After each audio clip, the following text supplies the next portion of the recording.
and welcome to Radicals in Conversation, the monthly podcast from Pluto Press, one of the world's leading independent radical publishers. I'm your host, Chris Brown. In this episode, we ask the question, what happens when the police become an army? Since 1997, the US Department of Defense has transferred more than $7.2 billion in military equipment to law enforcement agencies. The DoD is legally required to make various items of equipment available to local police and school police departments, from flashlights and sandbags to grenade launchers and armoured vehicles. This militarization has, unsurprisingly, been shown to unjustly impact on black communities and is associated with increasing killings by police. The Police Public Safety Training Center in Atlanta, more commonly known as Cop City, is just the latest manifestation of the militarization of policing. It's a costly and controversial endeavor being rammed through by the local Democrat-run administration in the face of fierce, widespread opposition among local communities. Resistance to the project has been met with spurious legal roadblocks, activist intimidation, and violent repression. One environmental activist known as Tortuguita was killed by Atlanta state troopers, shot repeatedly while they sat with their hands raised and their legs crossed. But Cop City is far from being just a local issue. Almost every US state now has a Cop City project of their own in some stage of development. And as we discuss in our episode today, the logic, structures, and ramifications of Cop City are truly international. It's a real honour to be joined on the show today by three people who are deeply connected to the Stop Cop City movement: Liliana, Joy James, and Kalonji Changa. Liliana is an immigrant from Colombia based in Houston, Texas. She is an abolitionist and has worked directly with prisoners on death row and their families. She is the co-host of the radio show Voz de la Tierra on KPFT Pacifica, discussing the geopolitical effects of militarism, policing, imperialism, and racism on indigenous, black, and immigrant colonized communities across the globe. Joy James is an organizer and author. Her recent books include In Pursuit of Revolutionary Love, New Bones Abolition, Captive Maternal Agency, and the Afterlife of Erica Garner, and Contextualizing Angela Davis, The Agency and Identity of an Icon. She's the editor of Beyond Cop Cities, Dismantling State and Corporate-Funded Armies and Prisons, which was published by Pluto in August 2024, and the forthcoming Engage, Indigenous, Black and Afro-Indigenous Futures, which is out in December of this year, also from Pluto Press. Joy also works with the Guerrilla Intellectual University, GIU, podcast collective on Black Power Media, BPM, which listeners can find on YouTube. Kalonji Changa is an organizer and founder of the FTP movement. He is the author of How to Build a People's Army and co-producer of the documentary Organizing is the New Cool.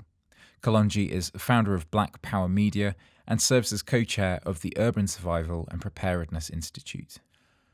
Liliana, Joy, Kalonji and I discuss the history of the Public Safety Training Center in Atlanta, the links between US law enforcement and the Israeli police, the parallels between Cop Cities and the notorious School of the Americas, and the ways in which the tactics and logic of US imperialism abroad, particularly in relation to Latin America, are being brought to bear on working class and racialized communities at home. Finally, before we get underway, a reminder to listeners that you can get Beyond Cop Cities with 40% off through plutobooks.com. You just have to use the coupon podcast at the checkout. Kalonji, Joy, and Liliana, I'd like to thank you all for joining me today to discuss Cop Cities and the book Beyond Cop Cities, Dismantling State and Corporate-Funded Armies and Prisons, which was published by Pluto in August. So it was only last month, technically, although we've been trying to get this episode out for a little while, so I'm really pleased we're all here. Now, I mean, as I probably should say, we have an international audience on the show. Most of our listeners, I think, are based outside the US, so a lot of people at home might not be overly familiar with Cop Cities, or they might have heard the term in passing. So I was wondering if someone could start us off with something quite basic. What does the phrase Cop Cities refer to? Okay, I guess I'll get it started. Cop Cities, it's supposed to be the Atlanta Public Safety Training Center, and it's commonly known as Cop City, renamed by a number of different activists, force defenders, and other activists here, primarily in the Atlanta area.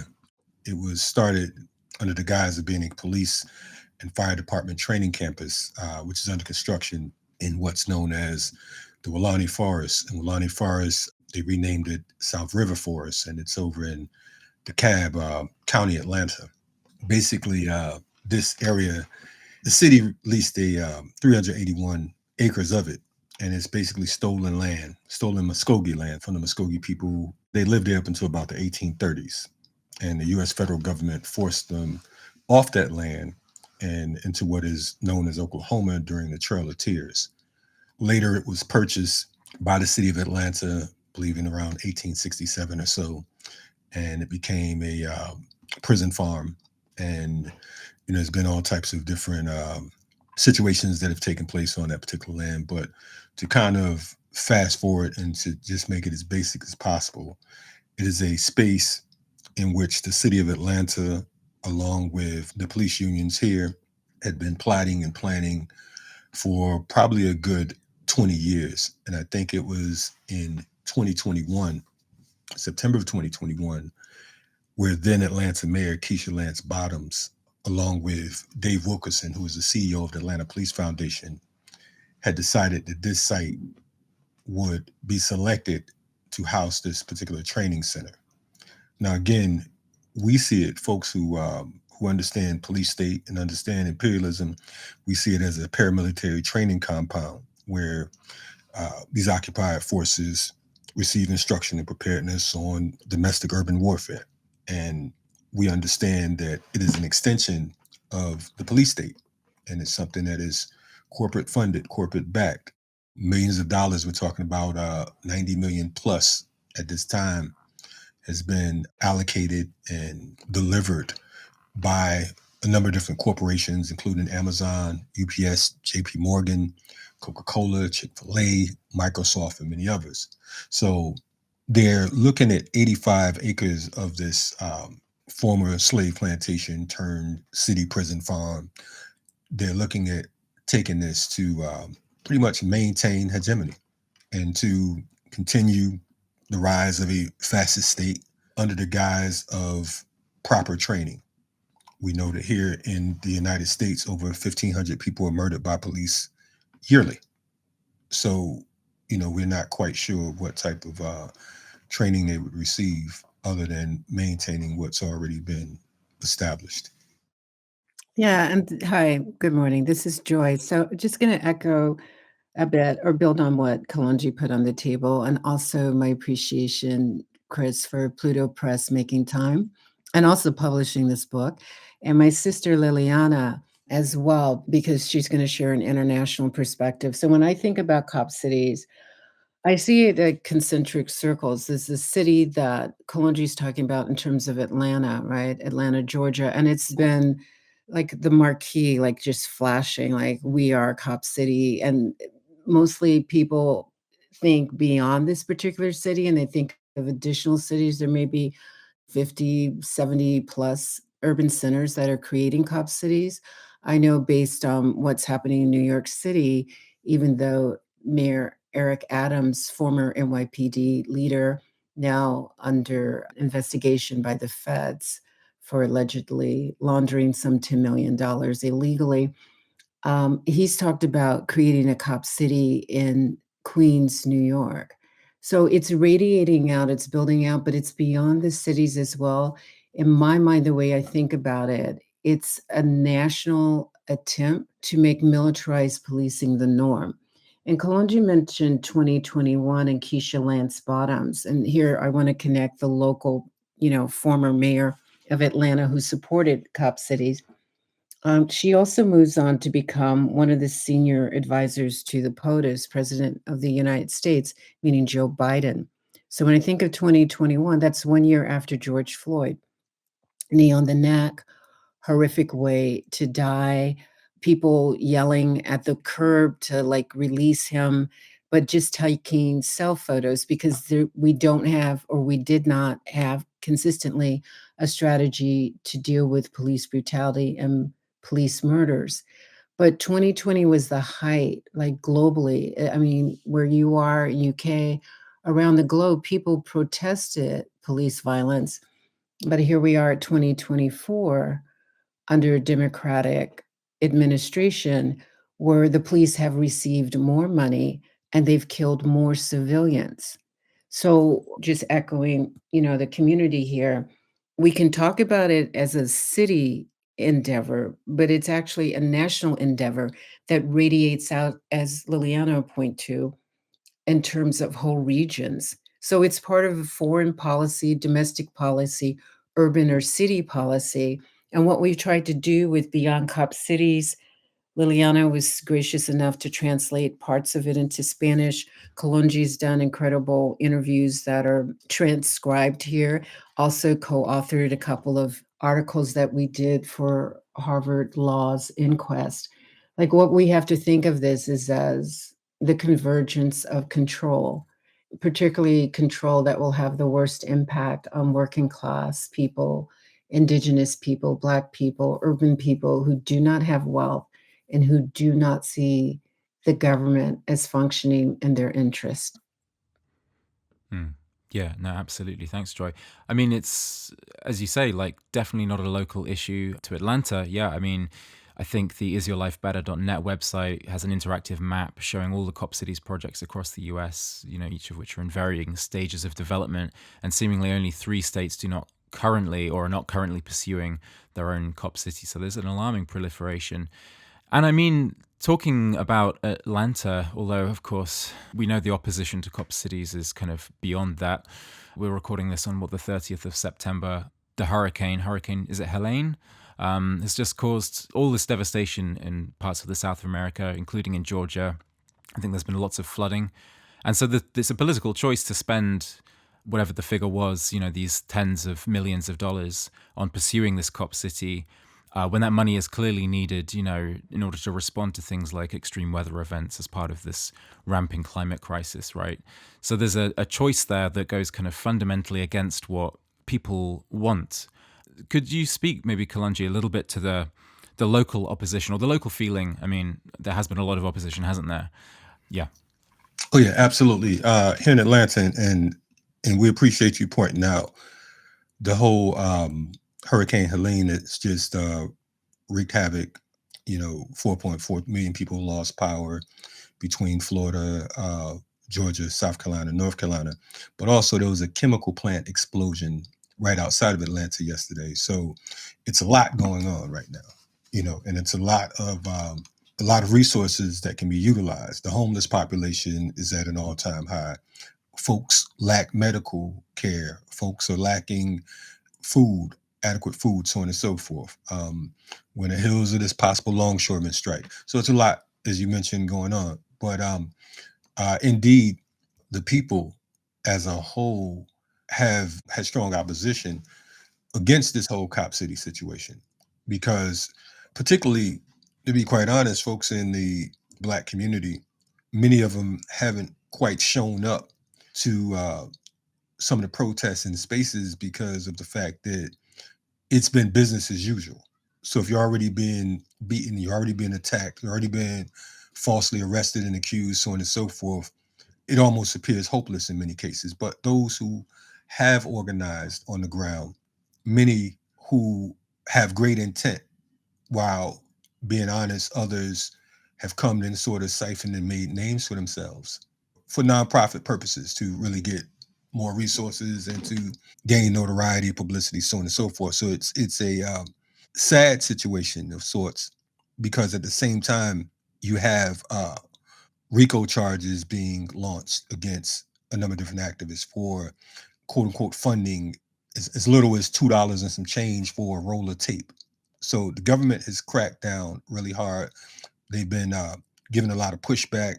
And when we talk about RICO charges, of course, we're talking about the Racketeer Influence and Corrupt Organizations Act, which was primarily set up for the mafia and organized crime.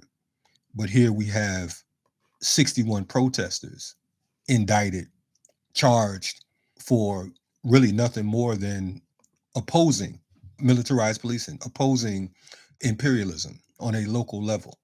And as Joy pointed out, indeed, Cop City is national, but I'm sure Liliana will take it even further and talk about how it's international. And I think one of the issues we have here in this particular conundrum is that indeed, even the activists here in Atlanta, many of them have looked at it as local, although they're seeing now, as it's been pointed out, the national piece. But it goes so much further, and we can tie this from Atlanta to Palestine without interruption because of some of the players that are involved. When we talk about Cop City, we're also talking about Gilly, which is the Georgia International Law Enforcement Exchange, which is an exchange between Israeli soldiers and Atlanta police, which has been going on for the past 31 years. But I'll stop there and let. Yeah. Can I say one more thing before Liliana gets on? Because that's such an important bridge. Like the first page on the introduction, right? We talk about there's a quote or a citation at the bottom, Jewish voice for peace, and it reflects what Kalonji just put on the table. The quote is here: for decades the IDF has trained with US police, sheriffs, border control, and FBI agents, right? And this, you can find that citation. It was published March 17, 2022. But everything's interlocked. And so then the question becomes, how do we struggle? And I wanted to say a little bit more, build on what Kalonji put on, and then the sister, Liliana has a lot to share. The way we approach this is fragmented. Like different sectors first say, oh, it's just one city. Okay, well then we're just going to multiply and it's more cities. No, it's deeper than that. Like when we talk about Mount, or when we talk about the School of Americas in Fort Benning, Georgia, also known as School of the Assassins by pacifists, right? And people want to end war and torture. We would collectively need to deal with the fact that we're highly frightened and intimidated, some of us, by the aggression of the police and their qualified immunity or their ability to harm and kill people and still walk, right? But also, we would have to think about federal policies and foreign policies. And that's where I see there's some hesitancy. And this is why what Liliana can share is so vital. Okay, well, thank you for having me. Can you guys hear me? Okay, I'm so grateful for this. So grateful for Joy and Kolanji. This book has opened the doors to so many talks that people haven't talked about in so many years. Cap City is not Cap City, is Cap Cities. And it's not a local issue, it's an international issue. Just like I keep saying, immigration is not a Mexican issue, it's way more than that. So again, I'm so grateful. This book opens the door to a lot of talks. And I cannot talk about Cap City without talking about School of Americas. That's the first thing came to my mind when I learned about Cap Cities. I was shocked for a minute and I was surprised, or being surprised. Of course, it has to be a Cap City, and it has to be a Cap City everywhere in the US. And historically, the US has always viewed Latin America as an open market, as a cheap labor and natural resource. That's all we are for the US. And most of the times, they don't even know where we are, where our communities, if we speak any other language besides Spanish. They don't know anything about culture, but they do know about a resource. That's, again, we are an open market for the US. The fear of the US of losing this control, losing this open market, has taken them to coup d'etats, death squads, all kinds of crimes against our communities in fear of losing that control. And really, the US doesn't see their own citizens much different as the way they see Latin America. The same way the US sees Latin America, the same way the US sees their communities, Black communities, immigrant community, just poor people in general. And the School of the Americas has been like the most powerful tool that the US has against our communities. And it's been the tool that has been used to have all these coup d'etats and death squads. We don't even know how many people have graduated from the school. They've been able to keep it very secret. We have an idea, maybe 100,000 students, but we don't really know. It's been open for so many years. It started in Panama in, I believe, 1890, something like that. It's been many, many, many years. But we have all kinds of dictators, police officers, military. They've been trained at the School of the Americas, and every single major crime in Latin America, either a massacre, a coup d'etat, anything big, if you dig in, it was either by someone trained at the School of Americas or someone who trained with people that were trained at the School of the Americas. Every single massacre in Latin America, Central America, if you dig in, is connected to the School of the Americas. From the massacre of the Bananeras in 1928 in Colombia, there were thousands of people were killed. They were in strike. Who were the soldiers who committed these crimes? We don't have to go too far. In 1981 in El Salvador, that's not too long ago. A whole village was wiped out the map. Over 1,000 people were killed in 3 days. Most of them were children and women.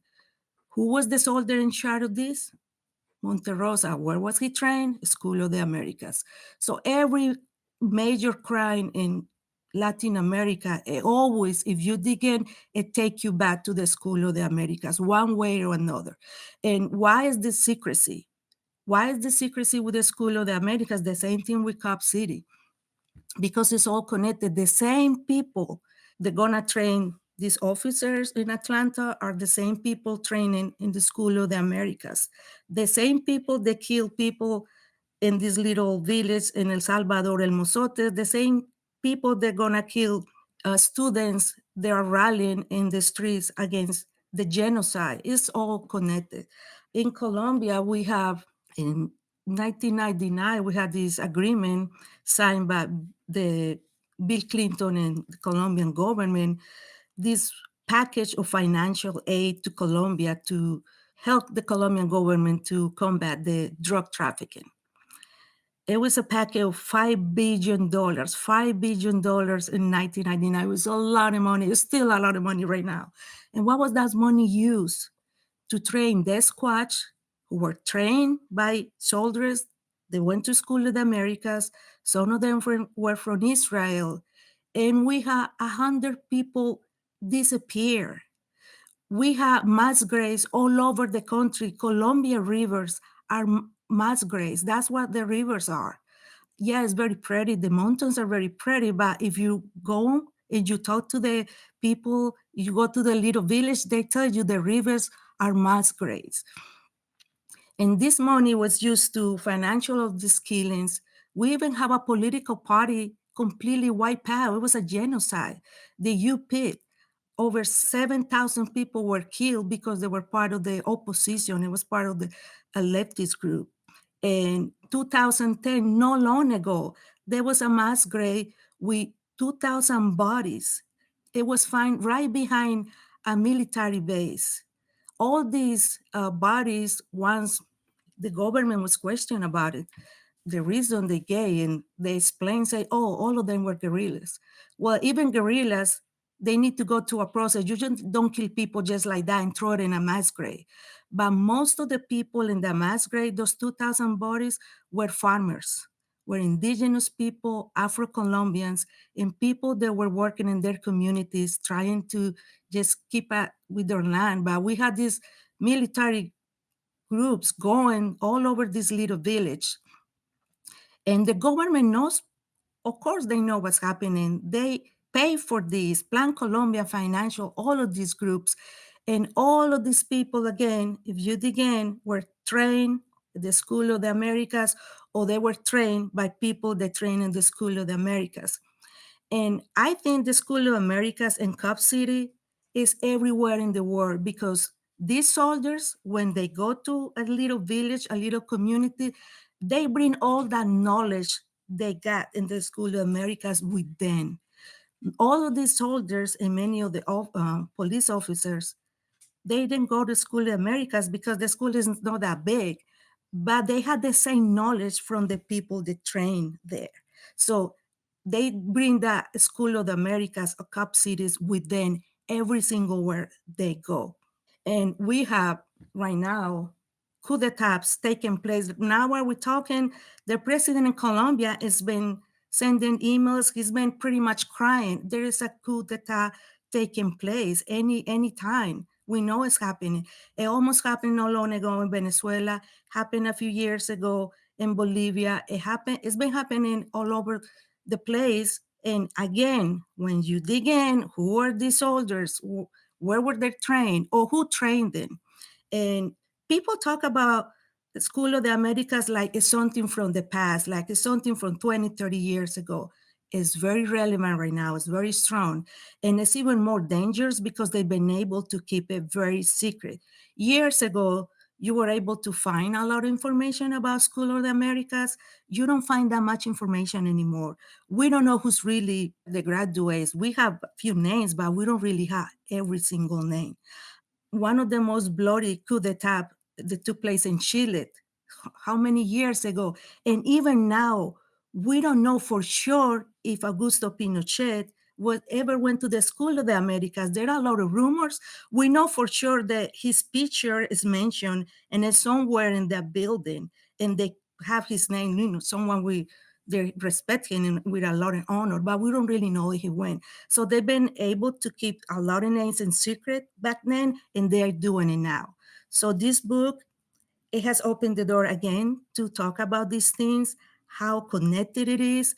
We are having a huge immigration issue, and a lot of the immigration agents were trained in School of the Americas. In the last 7 years, 100 people been killed by immigration agents, but that number is what you see in online in the paper. But most of the immigrants, undocumented immigrants, they don't report crime. They don't report rapes. They don't report beat ups. And a lot of the killings, these agents, there's evidence of they're going to Mexican territory and doing all these killings. And there's a lot of these killings and a lot of the crimes has never been reported. Again, the undocumented community is very vulnerable and they're afraid. So most of the crimes committed by these immigration agents is never reported. So that number is not true. It's way, way bigger than that. And you don't have to kill someone to destroy it or to destroy their family. The amount of rapes is crazy. We have a mass grave in Falfurrias is about 100 miles from the border and is in the US. They just found about 8 years ago a mass grave of people that were found in the desert in the Mexican border, or it was already in the US. And these bodies were thrown in a mass grave without any protocol. They didn't care when these authorities find bodies in the desert, they assume they're going to be an undocumented immigrant. So that body doesn't mean anything. It's like a dog. They don't even check if they have any IDs. They don't save the clothes. They don't take pictures like they're supposed to do. They just throw it in a mass grave. I think that the main thing is the amount of impunity. They get away with so much. How can you have a mass grave and you just, well, we just found in the desert, so we just threw it there? That's not how it works. But again, it keeps happening because they get away with these things. I said before, the way the U.S. views Latin America is pretty much the way they view its own communities, poor communities, the Black community. But we in Central and Latin America and with the immigrant community, the only difference is they can get away with a little more, but the feeling is the same. Wow, thanks, Liliana. That's really enlightening. I mean, definitely you see the logic of colonialism being sort of practiced domestically through this kind of policing, right? And we know that the history of foreign policy strategies being deployed in domestic policing is very long, almost from the inception of policing in the mid 19th century. I wonder if Joy or Kalonji would like to pick up on what you were saying about how, I guess, the people in power view their own, the working class, people of color, these communities, the same way as they view ordinary people in Latin America. Yeah, I think to Liliana's point, and I'm grateful, thank you, Liliana, because I think that oftentimes places like Latin America or regions are overlooked, much like a number of different inner city neighborhoods throughout the United States. There's been reports of murders inside of places like Chicago, New York, Connecticut, different places. Me growing up in Connecticut, I could just remember police corruption at an early age. There were cops who brought drugs into the community, and it was well known. There was cops who would take drugs from one particular project or whatever the case is, bring it to another, and forcing youth to sell. This isn't something I saw on TV. This isn't something that I heard about. This was going on in my neighborhood, and we knew which cops were which, and we knew which cops would take you and bang your head up against the wall. We would get attacked by police so much that I wouldn't even tell my parents just because I wanted to go outside, because I knew that if I told them what was going on, then I wouldn't be able to hang out. I wouldn't be able to go with my friends or whatever the case is. This is a reality. This is at 13, 14 years old, cops throwing folks on the ground. This is a place where you talk about, especially with quote unquote undocumented or immigrants. And we talk about immigrants, again, as Liliana mentioned, the first thing that foolish Americans in particular think of is Mexicans. They don't know that when you talk about ICE and immigration, the Haitian population has been under heavy attack. When you talk about these ICE facilities, you can find a lot of others, besides quote unquote, what these clowns are talking about building a wall. There's been instances in certain neighborhoods where police have literally stuck screwdrivers up the anus of individuals talking about they were looking for drugs, you know, doing all types of things. So when you talk about policing on an international level, we don't have to go too far, because we can look at the US military and look at the over 900 bases that exist across the planet. No country can set up shop outside of the US, or pretty much in the Western Hemisphere. However, the US has dominion, Israel and the US. You're talking about the US being 5% of the world population, controlling 25% of all resources. You're talking about the US being 5% of the world population and housing over 25% of all prisoners on the planet. But yet they reign supreme. They hold dominion over the globe. They can set up shop wherever they want to. And when they can't get their way, they will set up these proxy wars, and they will get folks like the Ukraine in a jam because they want to move into those particular regions. They want to control these resources. So we have this false sense of patriotic love for our nation, so on and so forth, when the reality is the policing, home and abroad, is literally to maintain the gangs. And we're talking about the gangs being the quote unquote founding fathers who stole this land, who murdered these people. I mean, just look at Wilani Forest alone, where this whole cop city is. You're talking about a place where they massacred and ran off natives of that particular land, the original victims of gentrification here in the United States. Then they turned it into a prison farm. Now they want to turn it into essentially the local establishment of the military. They want to turn it into a base so they can play cops and robbers. And these corporations are funding it. They're in cahoots because they benefit from it. At the end of the day, it's all about capitalism. It's all about imperialism. And people will suffer. And as Liliana pointed out, yes, there'll be more coups. Why are there coups? Because it's about domination. It's about control. It's about debt. It's about keeping folks in servitude. So at the end of the day, it's like, collateral damage. I mean, I'm thinking of what Pluto put on its digital platform. There's a box with a question in it, which echoes what Liliana and Kalonji have put on the table. So the question is from Pluto: what happens when the police become an army? I mean, I think that's to the point. I don't know who wrote that question, but it's like it works for us, right? From that question, how do we resist an army? There are different kinds of occupations, right? And death squads, as Liliana has put forward and Kalonji has put forward as well. I see there's contradictions that we're still grappling with, and even being able to comprehend that this has become, or historically has been, an army. As Kalonji says, first it's indigenous land, then it's a plantation, then it's a prison farm, and now it's a training area for predatory behavior against all life, not just civilian, like two-legged walking folks or not, wheelchair, whatever, not just human life, but in taking over that territory, they poison the water, they're poisoning the land, and no environmental organization is going to see or collect the data on these forms of destruction. Once you start shooting off this kind of militarized present, you're going to poison the air. It's going to have an impact of sound on the families, the Black working families. So we need clean air, clean water, clean land. Kalonji was talking earlier about the storms, the hurricanes.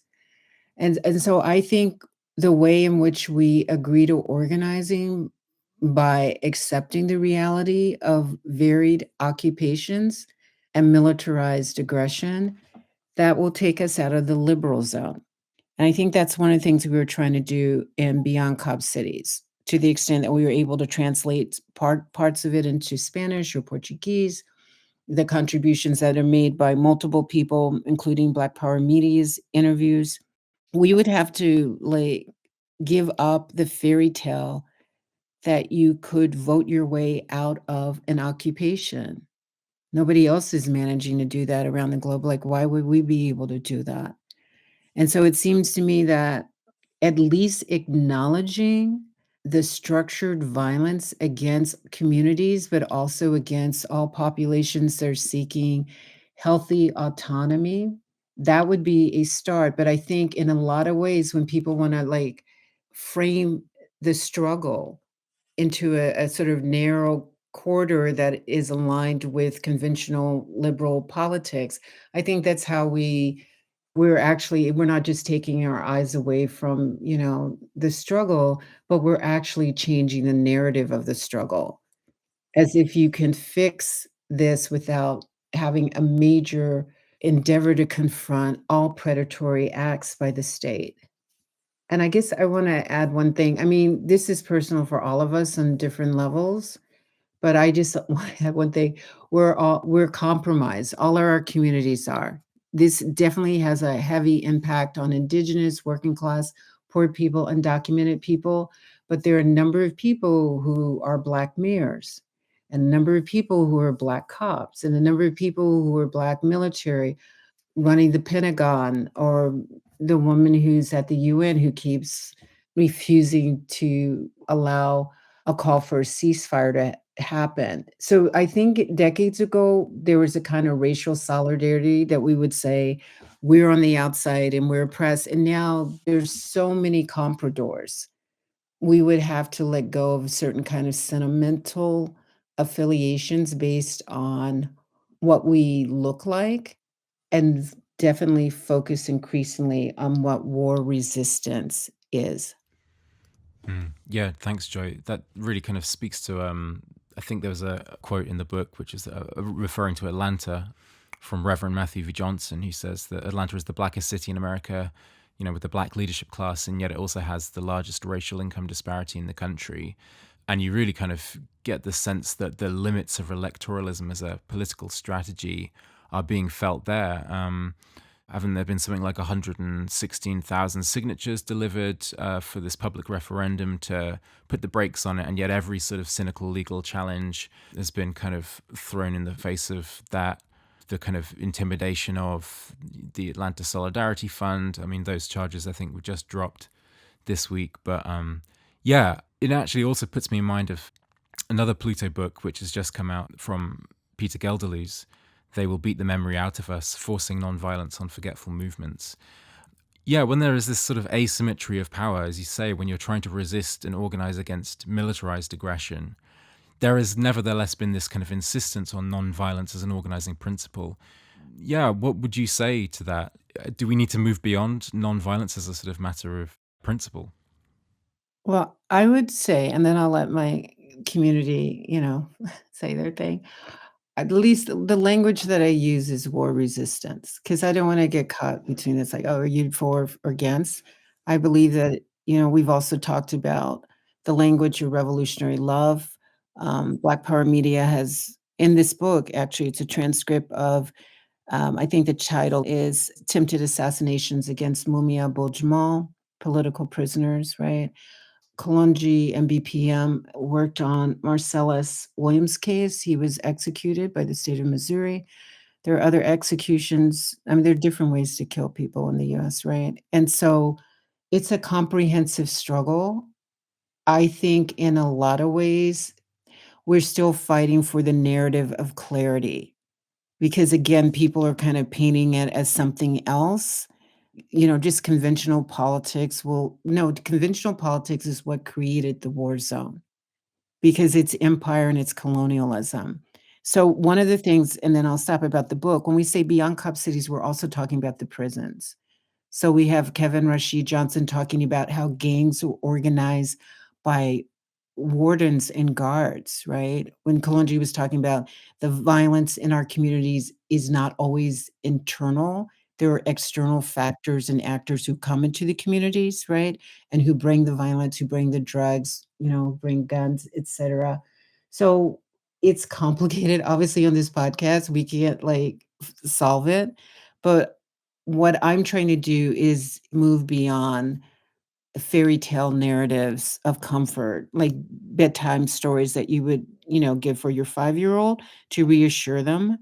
I think the issue of clarity and accepting the reality of a war machine is the first line of self-defense. And then what you do later in terms of security apparatuses becomes something else and sometimes private to your community. Yeah, I think that what has to be done is that we have to look at all victims of genocide. We have to look at all victims of police terrorism as actual family members. I think that the way propaganda works and the way we have been desensitized, it has us, as Malcolm X would talk about, being lulled to sleep. It's like we're breathing Novocaine. So we hear about it and it doesn't, as the young folks would say, it don't hit the same when you don't feel that pain. The fact that we are numbed by so many different distractions, everything from a phony electoral process. They'll have us arguing over, pardon my English, bullshit.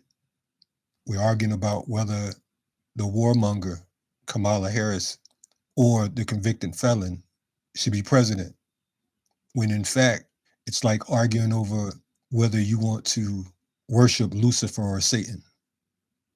I don't know about changing our strategies as far as from nonviolent to violent. I know that there's no preparation for any of that. But I do know that self-defense is not a violent act. And I do know that until we decide to be organized and almost go on strike as a people and say, this is not what we signed up for. We will not pay you to brutalize us. We will not pay you to terrorize us. We will not pay taxes for you to treat us worse than animals. I would never advocate violence, but I would certainly support self-defense. I don't think anyone should be a victim. I don't think anyone should have to live their lives under tyranny and oppression and not, at least, at the very least, be vocal about it. We're living a nightmare while believing that we have some type of dream that we can manifest. So, again, to answer your question, I think that there's so much fear, courtesy of this propaganda, that even the thought of resistance brings thoughts of pain and suffering. I think we should have a strategy. I don't think we have a strategy for the most part. So, whether we should change it or not, I think we should develop one that's coherent and cohesive that we can stick by. We talk about the referendums. The referendum was to vote to see if you can vote against cop cities. If we're going to have a referendum on the table, it needs to be about community control of public safety. If we're going to have a referendum on the table, it should be about decentralization. It should be about decertifying police unions. Those are only referendums that are going to make sense. a referendum to vote on if you can have something on the ballot. It sounds about as ridiculous as possible. So, of course, I mean, you're asking, that's like someone asked me recently how to get a permit. I've been organizing for 39 years. So someone called me and they said, well, how do you get a permit to protest such and such? I said, I've never gotten a permit. Why do I have to seek permission to protest, seek permission to tell you that I don't like how you're treating me? Can you give me a permit so I can, resist? That is illogical. So resistance has to be at the top of the list. Oh, this hits hard. I grew up in the middle of a civil war. I was in Colombia when Pablo Escobar was hiding, and there were so many American soldiers just on the hunt, and they weren't using uniforms. They were, we kind of knew who they were because they were tall, white, blue eyes, so it wasn't too hard to know who they were. And we have a bomb every night for months. And I remember, Mom, every time we hear the boom, the window shaking, we didn't have cell phones at the time. It was like early 90s. And my mom would walk in the kitchen very slow. She'll grab the phone and she'll call all her kids just to make sure we were fine. And we were having so many massacres all over the country, 20 here, 15 here, everywhere. And I moved to my sister's house because we lost our home. So I had to move to my sister's house. And just in that one street, the kids that I played with, they were taken by the cops and they disappeared. We never saw them again. And that was in a 2-year period. And we saw the media talking about the guerrilleros, the guerrillas, how cruel they were, and they're making the country look bad, and they're doing this and they're doing that. And the whole country was experiencing a lot of violence, but in my particular case, I was lucky enough to be in a home in the city with family. But most of the people in the mountains, the guerrilleros, they were displaced. Most of them witnessed their mothers being raped and killed by soldiers. Many of them saw the little sisters had their head cut up right in front of their eyes. So yes, a lot of guerrilleros, a lot of guerrillas did a lot of stuff that I'm sure they're not proud of it. But what I say, I wish I was able to talk to these people in the media. Like, it's so easy to criminalize and to judge when you are on the other side of the river. And Colombia has been, no other country has so many graduates from the School of the Americas. And I think Colombia has been one of the, if not number one of the countries who gets more financial aid, military aid from the US. We're still, every single year, we're still number one when it comes to the amount of organizers killed. We had at least 200 killed every single year. And that number is the number in records, but we know the number is way bigger than that. But we have so many people missing, disappear every single day. These people never make it to the record. We don't know because since there's no body, they can put these people as deaths. But we know the 200 is a very small number. We know it's so every single year we have the most organizers killed every year, and we have environmentalists killed every year. We're always number one, and we're still number one producing cocaine. So all this money that Colombia gets from the US is going to pay the squad, police, military, and it's not doing anything against the cartels. No, it's making things worse and worse. So to me, resistance is a beautiful word, but we've been paying a big price for it. But I don't think resistance is our right. I think resistance is our duty. And it's necessary, it's our duty by any means. Resistance, we had to. Yeah, I really appreciate everybody here. I mean, you're just so clear, even though it's so painful, right? I would note, like in part 2, there's an article or chapter 6, right? Combat Police Terror, authored by Deriba bin Wahad and Kalonji Changa. I just want to read just a little snippet from it and then add a few things. Under decertification and recertification of police unions, they write, to reform or rethink policing in America without a full appreciation and understanding of the actual danger militarized policing poses to a legitimate democracy is impossible.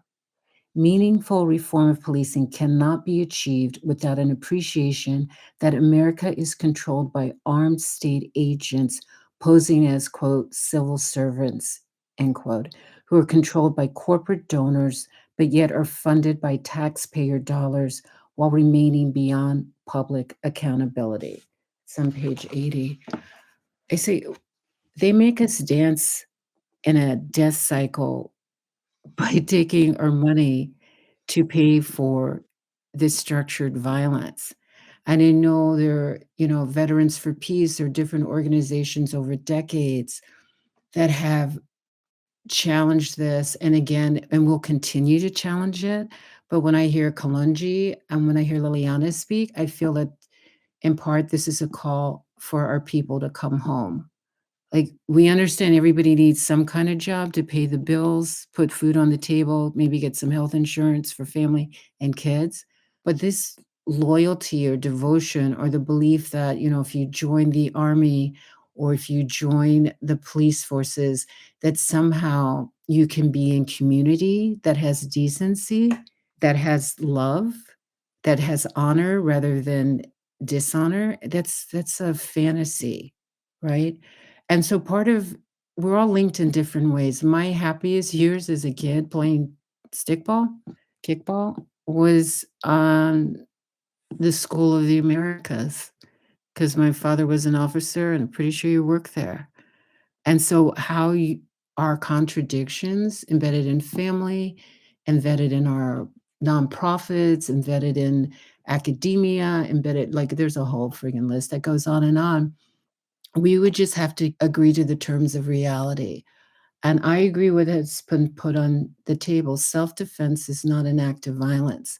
When I was in seminary and I met all these women who were like, we're going to start these nonprofits against domestic violence, they were very clear after all these meetings that you have the right to self-defense if you're being battered in the household or on the street. That is not an act of violence. That is an act of love. And I guess we would have to abide by that, a certain kind of spirit, despite the fear and the pain that we've been talking about. And I think this is one of those few occasions where we could start talking about a book and then end up really revealing that we're talking about our lives and our desires and our fears, but also our commitments and our courage. And that's why the state doesn't win, because we're not predictable if we love deeply. Then what we do, nobody's gonna say, like, we're not gonna forecast the future or give you, like, a book, play-by-play book. But what we do will be what is necessary, as Liliana said. And because it is necessary, then we have commitment. Oh, thanks, Joy. I mean, that feels to me like a good place to conclude, unless anyone wants to add anything. Um, Something that happened just last week, and I think it was very interesting. The head of the South Command, the General Laura Richardson, she went to Latin America and she was interviewed, what's the US concerns about Latin America, blah, blah, blah.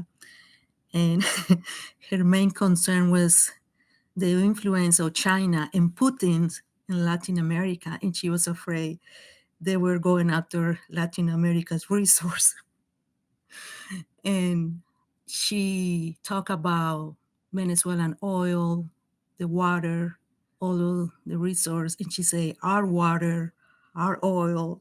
I guess she forgot she was being talking in public, but she was talking about her belongings.